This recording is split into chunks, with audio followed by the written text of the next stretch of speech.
untuk segala kebaikan, kemurahan-Mu, kasih setia-Mu, limpah rahmat-Mu. Tiada lain yang bisa kami ungkapkan selain terima kasih.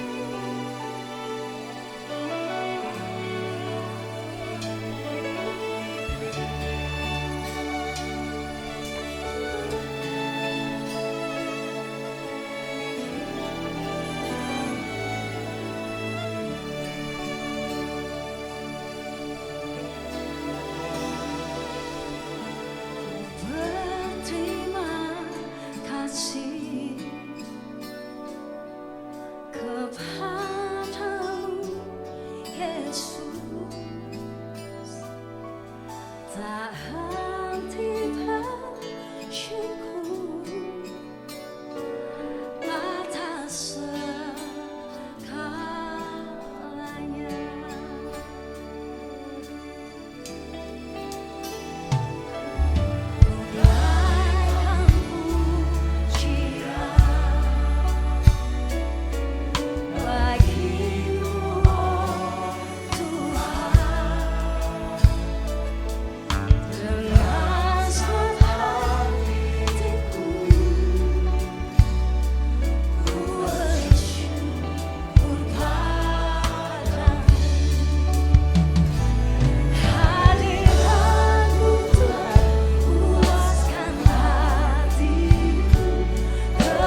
Haleluya, Shalom Bapak Ibu. Saya akan melanjutkan belajar tentang gaya hidup seorang murid kerajaan. Nah, saudara, kita minggu lalu sudah belajar tentang bagaimana kita mempraktekkan doa Bapa kami seperti yang Yesus ajarkan. Doa Bapa kami itu penting, saudara. Karena itu adalah mempersiapkan kita setiap hari untuk kita bisa diperintah oleh Tuhan dan diajar oleh Tuhan setiap hari, sehingga sepanjang hari itu kita bisa hidup sesuai dengan kehendak Allah. Jadi doa Bapa kami itu, saudara, adalah doa dari seorang murid kerajaan meminta supaya Tuhan dan gurunya, yaitu Kristus, mengajar dia sepanjang hari itu. Bisa pemuritan sama dia sepanjang hari itu. Jadi itulah pemuritan, saudara. Jadi pemuritan itu apa? Ya, pemuritan itu kita tiap hari berdoa Bapa kami memohon supaya Sang Tuhan itu, ya, Kristus Tuhan kita, bisa memerintah hidup kita. Ya, yang kedua, Sang Guru Agung kita, Yesus Kristus, bisa mengajar kita. Sehingga sepanjang hari itu kita bisa hidup sesuai dengan kehendak Tuhan. Nah, saudara, jadi kalau dalam pemuritan, saya selalu bertanyanya begini. Ya, kita evaluasi bagaimana ya kemarin kamu praktek 3B dengan Tuhan Yesus. Ya, apakah kamu berjalan bersama Yesus? Ya, kemarin apa yang kamu belajar dari Yesus kemarin? Dan apakah yang terjadi dengan hidupmu? Apakah kamu berubah serupa Kristus kemarin? Ceritakan. Nah, jadi saudara, orang yang saya muridkan itu dia ceritakan. Oh, kemarin ya saya rasa saya kurang berjalan bersama Yesus.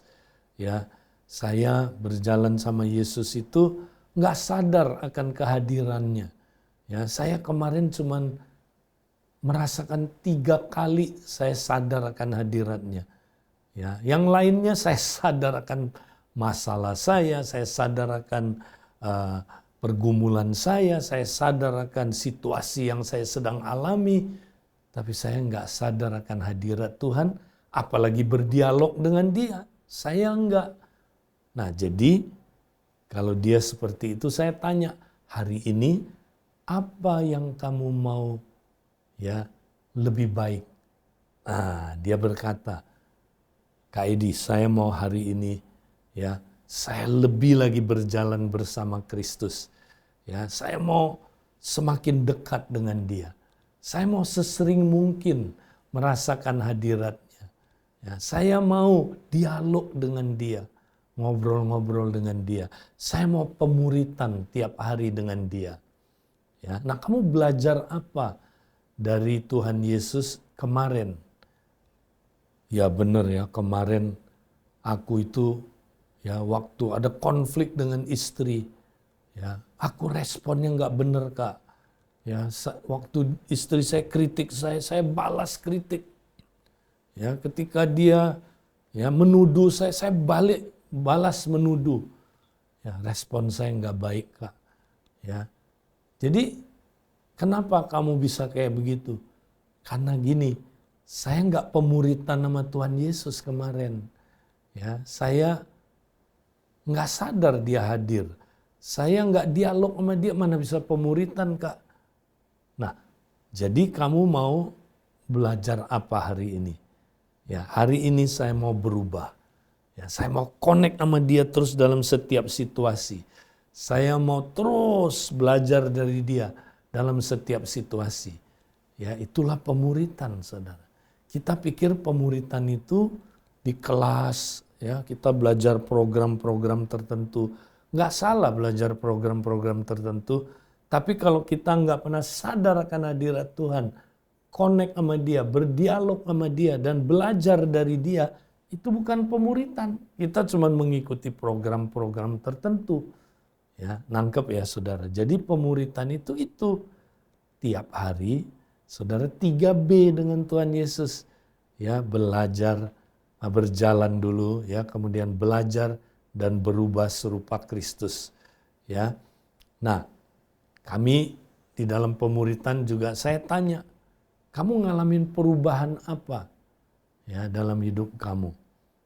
Nah, itu Kak, ya saya kemarin sebenarnya ya Tuhan Yesus itu mau merubah hidup saya. Ya, cuman saya tidak merespon dengan benar. Makanya saya nggak berubah Kak. Ya, gimana supaya berubah saudara? Kita mesti jalan di jalan yang sempit. Masih ingat saudara? Di jalan yang sempit itu kita seperti apa saudaraku? Zaitun yang diperes. Ya, ketika zaitunnya diperes keluar apa saudara? Minyak. Ketika kita diperes egonya dimatikan saudara. Yang keluar apa? Kehidupan Kristus. Sehingga kita makin ya melihat Kristus dalam hidup orang itu saudara. Nah, jadi saudara ini penting sekali. Ya. Nah, bagaimana dengan kita saudara? Apakah kita tiap hari masuk berjalan bersama Kristus di jalan yang sempit itu? Ya, kita bersedia ditekan, bersedia mengalami penderitaan saudara. Ada macam-macam penderitaan. Ya, ada penderitaan saudara lewat apa saudara? Tekanan ya, tekanan emosional. Ya, mungkin kita lagi dibentuk sama istri saudara. Ada konflik. Ya, kita pengennya balas, kita pengennya saudaraku marah-marah. Ya, tapi karena Tuhan lewat tekanan ini menekan kita saudara, kita mati terhadap ego. Kita pilih enggak, ku telah mati dan tinggalkan cara hidupku yang lama. Ya, kita bersedia mati. Ya, waktu buah zaitun itu diperas saudara, digencet keluar minyaknya saudara. Kehidupan Kristus keluar dari diri kita. Wow, itu yang saudaraku Tuhan mau kita alamin. Ya, jadi di dalam pemuritan saya bahas ini saudara. Ya, saya tanya orang yang saya muridkan, ya, kemarin kamu ngalamin peresan apa? Ngalamin tekanan apa yang membuat kamu mati sehingga kehidupan Kristus keluar? Nah, cerita saudara. Ya, ada yang cerita dia ya dibentuk lewat istrinya. Ada yang cerita dia ada problem saudara sampai kehabisan akal, bingung. Ya, tapi waktu dia mati, die to self, dia bisa mengatasi masalah itu. Dia bisa tenang, damai, tidak saudaraku terpuruk, bahkan dia bisa maju terus saudara dalam masalah itu. Ya, ya. Saya tanya lagi, ada yang ngalamin apa saudara? Ya, dia ngalamin aniaya. Ya, karena dia percaya Yesus, dia ditolak, dibenci, ditinggalkan. Ya, saudara. Tapi ya saudara, ketika dia die to self, mati terhadap egonya, kehidupan Kristus nampak saudara. Ya. Nah, ada orang saudara yang ngalamin tekanan-tekanan saudara. Ya, tekanan apa? Tekanan fisik. Ingat, melayani Tuhan itu nggak gampang saudara. Ya, melayani Tuhan itu perlu pengorbanan habis-habisan. Khususnya penderitaan fisik. Seperti Paulus saudara. Dia karam kapal. Dia terkatung-katung di laut. Dia di kedinginan saudara. Kelaparan. Dicambuk saudara. Dipukulin. Dimasukin penjara. Waduh. Penderitaan yang luar biasa saudara. Tapi itu membawa dia mati terhadap ego. Sehingga kehidupan Kristus menjadi nyata dalam dirinya saudara. Nah, itu yang kita mesti alamin tiap hari. Kalau kita nggak ngalamin tekanan di dalam saudaraku, jalan yang sempit itu, kita nggak mungkin berubah serupa Kristus. Nggak mungkin aja saudara. Nah, makanya saudara, ya kita mau terus semangat jalan di jalan yang sempit ini. Ya, nah kadang-kadang saudara kita diserang oleh kuasa gelap, diserang saudara. Ingat, hidup dalam kerajaan Allah itu Kita menjadi musuhnya kerajaan kegelapan. Selalu ada peperangan rohani. Nah, bagaimana kita bisa menang? Kembali lagi, saudara. Bergantung kepada Roh Kudus. Penuh Roh Kudus. Ya, berbahasa roh. Ketika saudara berbahasa roh, saudara, setan takut sama saudara. Ketika saudara berbahasa roh, kuasa kegelapan takut, saudara. Ya, saudara bisa mengalahkan kuasa kegelapan. Ya, serangan-serangan iblis, saudara bisa menang. Kenapa, saudara? Karena saudara ya lebih dari pemenang. Ya, saudara diperlengkapi dengan kuasa dari tempat maha tinggi, ya, untuk saudara mampu mengatasi serangan-serangan iblis. Ya, jangan takut, saudaraku. Tidak ada yang membahayakan saudara. Serangan boleh datang, tapi saudara dilindungi Tuhan. Saudara dikuatkan oleh Tuhan. Tuhan gak pernah janji kita gak ada penderitaan. Tuhan gak pernah janji kita gak ada tekanan. Gak ada aniaya, gak ada serangan dari iblis. Ya, tapi Tuhan janji gak pernah meninggalkan kita. Kita diberi kekuatan yang luar biasa. Membuat kita seperti Raja Wali yang terbang tinggi, saudara. Mari, saudara, kita semangat jadi murid Kristus. Ya, tetap semangat, saudara. Tuhan memberkati kita.